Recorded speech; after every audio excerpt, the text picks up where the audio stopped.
الاجتماع على مثلا كنا ولان داكين إن الجوننا كل يوم سيسميس إن غمسن تواجد تغمسا أزول في اللون. Avant d'aborder les points inscrits à l'ordre du jour, je voudrais revenir sur certains aspects réglementaires et la dernière session du 28 et 29 mai 2025.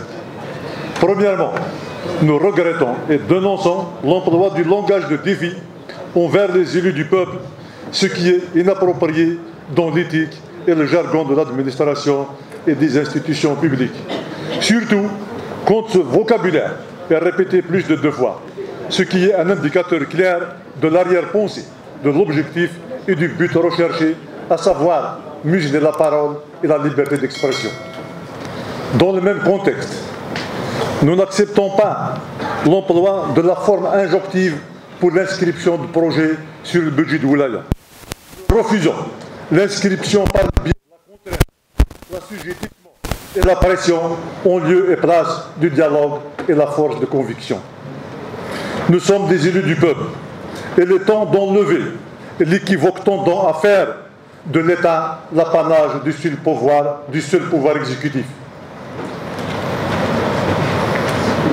Il est temps d'enlever l'équivoque tendant à faire de l'État l'apanage du seul pouvoir exécutif.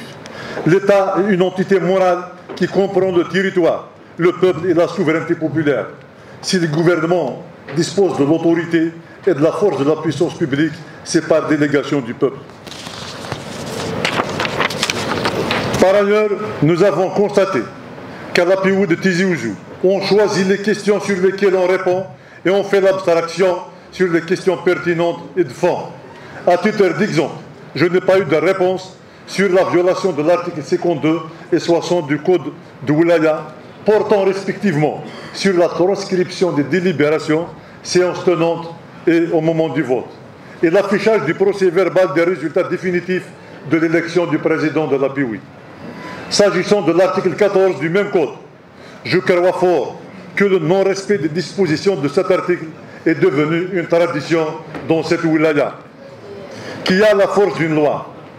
Sinon, comment expliquer que la session du mois de juin se tienne en juillet, mi-juillet, et dire que l'article 165 du Code de Oulaya oblige la PIOI à voter le budget supplémentaire avant le 15 juin. La transition toute faite. J'enchaîne avec le BS. En premier lieu, avant d'établir le BS, il fallait adopter le compte administratif et élaborer le compte de gestion conformément à l'article 166 de la loi 1207. Car il est fondamental d'analyser au préalable les dépenses et les réalisations de l'année précédente pour pouvoir effectuer les dotations nécessaires en conséquence de cause. Il n'y a pas eu de débat. Il est également essentiel de connaître la situation financière et l'état d'avancement de tous les projets inscrits. Il y a des projets qui ne sont pas exécutés depuis des années pour bon nombre de raisons, ce qui nous donnera l'opportunité de procéder à des changements d'intitulé en vue de prendre en charge un tant soit peu les doléances des citoyens et combler par la même occasion le déficit qu'enregistre le BS. Un déficit énorme, plus qu'énorme. Le montant alloué uniquement au chapitre 979 relatif aux subventions aux communes, qui est de 6 milliards 900 millions, est révélateur de l'inefficience et de la défaillance dans la gestion.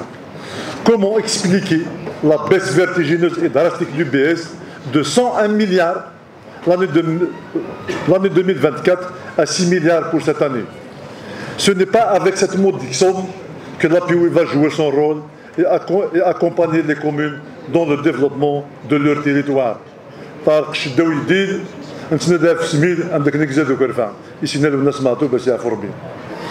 Bien, en plus que l'APIU et la Oulaya ne font pas le travail de rapprochement avec les organismes concernés, la direction des impôts, la Sonelgaz, l'ADE et l'OPJ, etc., sur le recouvrement des taxes, puis le reversement au profit des communes de la Oulaya, l'activité économique à Tizi Ouzou est à l'agonie. Nous n'enregistrerons pas d'avancée significative et concrètes dans le dossier des zones industrielles et des zones d'activité qui sont au nombre de 21, ce qui se répercute négativement sur le marché de l'emploi et le niveau de vie des citoyens, sans omettre bien sûr le manque à gagner en matière d'impôts et de taxes. Les potentiels investisseurs de la Wilaya ont fui la région à cause des lenteurs administratives et de la bureaucratie galopante. Dans le même ordre d'idées, à Tizi Ouzou, l'administration où dirige le pouvoir a asphyxié l'outil de production. Il y a beaucoup d'entreprises de bâtiments qui nous ont signalé que leur situation financière, les factures, ne sont pas réglées au motif du manque des crédits de paiement. Elles sont vraiment pénalisées. Est-ce que cela est dû à l'absence d'une volonté politique ou l'Algérie n'arrive pas à se hisser au rang de puissance économique à l'échelle africaine comme on le prétend? Voilà le résultat d'une gestion anachronique. On gère la PIOUI avec des promesses et du bluff. Le programme complémentaire de 270 milliards de dinars annoncé et déclaré par le président de la PIOUI lors de la visite du chef de l'État le mois de juillet 2024 n'est pas encore parvenu plus d'une année après. Le Wali a déclaré lors de la dernière session qu'il a tenu deux réunions de l'exécutif en collaboration avec l'exécutif de la PIOUI afin de compléter et d'enrichir les propositions de la Wilaya. Ce qui démontre une fois de plus qu'en Algérie et plus particulièrement à Tizi Ouzou, on fait et on refait à chaque fois qu'il y a un changement des responsables. Alors que l'article 80 du Code de Wilaya stipule que la PIOUI élabore un plan de développement à moyen terme qui servira de cadre de promotion et d'action pour le développement économique. Chose qui n'est pas faite évidemment et qui laisse libre cours à la navigation à vue. Dans le cadre du budget toujours, je tiens à soulever quelques questionnements importants.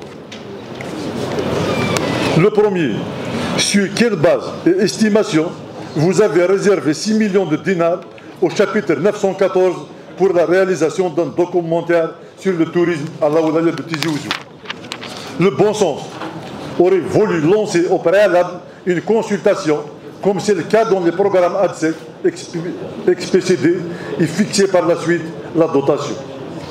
Au-delà de l'aspect procédural, il ne faut pas oublier que Tizi Ouzou, appelée jadis la Petite Suisse, ne dispose pas de suffisamment d'infrastructures d'accueil telles que les hôtels, les complexes et les auberges de jeunes, ainsi que les espaces de loisirs. Ne serait-ce qu'au chef-lieu de la Wilaya et sa périphérie. D'ailleurs, la JSK, qui s'apprête à jouer la Ligue des champions africaine, ne pourra pas recevoir pour l'hébergement, je dis bien pour l'hébergement, ses adversaires à Tizi Ouzou, parce que nous ne disposons pas d'un hôtel de 4 étoiles. Aussi, nous avons des plans d'aménagement des sites touristiques inscrits depuis plusieurs années qui ne sont pas encore finalisés, d'où tout le retard. Il y a évidemment d'autres paramètres qui ne sont pas des moindres, tels que l'état des infrastructures routières et du secteur de transport. Deuxièmement, vous avez inscrit au chapitre 958 11 millions de dinars, 1 milliard 100 pour l'acquisition de ruches pleines dans le cadre de la promotion et de l'encouragement de la femme rurale. Pourquoi réserver la dotation spécialement à l'acquisition de ruches si l'on veut réellement favoriser l'activité de la femme rurale et l'intégrer dans le monde du travail? Les femmes sont confrontées à des difficultés dans l'élevage des abeilles car l'activité se déroule loin du domicile. De plus, les apiculteurs transportent parfois les ruches vers d'autres forêts pour se nourrir. L'idée peut paraître bonne, mais il faut élargir le champ d'activité pour toucher tous les métiers artisanaux. Nous avons en Kabylie la poterie, la bijouterie, le tissage, le tapissage, la robe kabyle, les gâteaux traditionnels, le couscous, ainsi de suite. Voilà, messieurs, pourquoi Tizi Ouzou n'arrive pas à relancer son économie, parce que chaque responsable vient avec sa propre idée et un esprit paternaliste pour imposer sa conception du développement. Les élus locaux et les véritables acteurs de la société civile, ainsi que les universitaires, ne sont pas associés au travail de fond, d'analyse et de réflexion.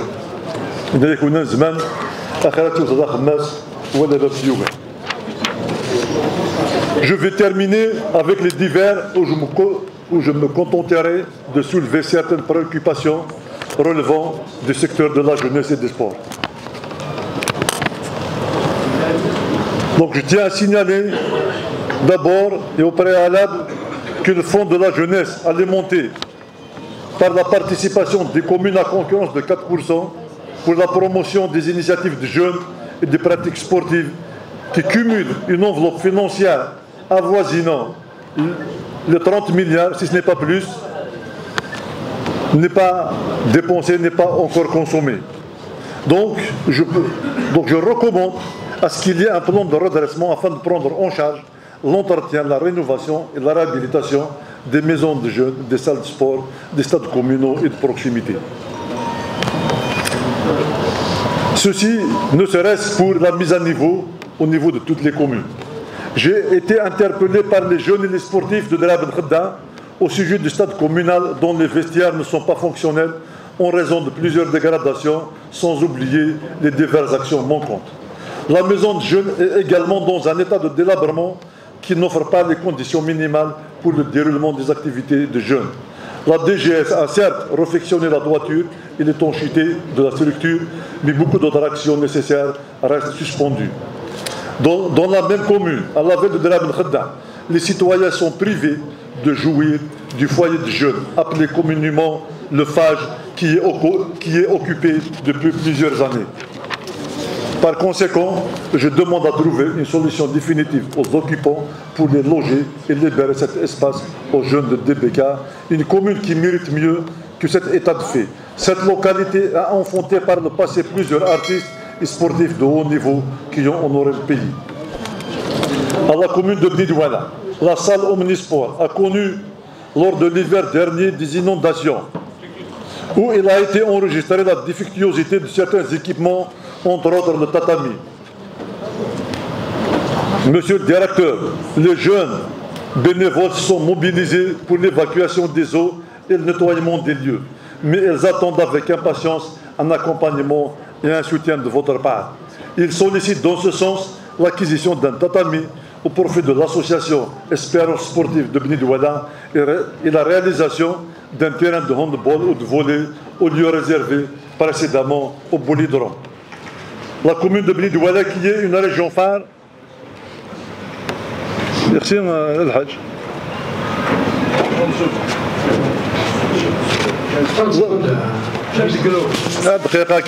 Une minute. La commune de Bni Douala.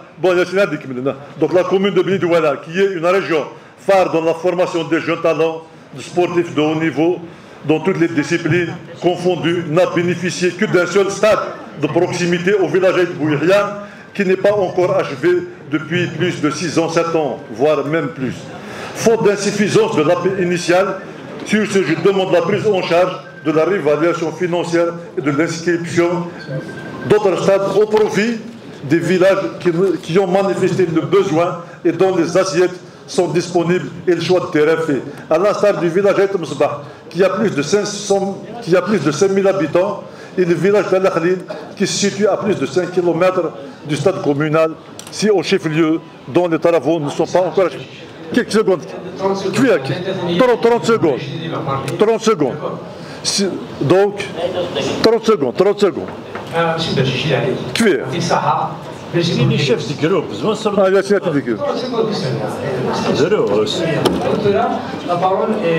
deux lignes de mazel. Deux lignes.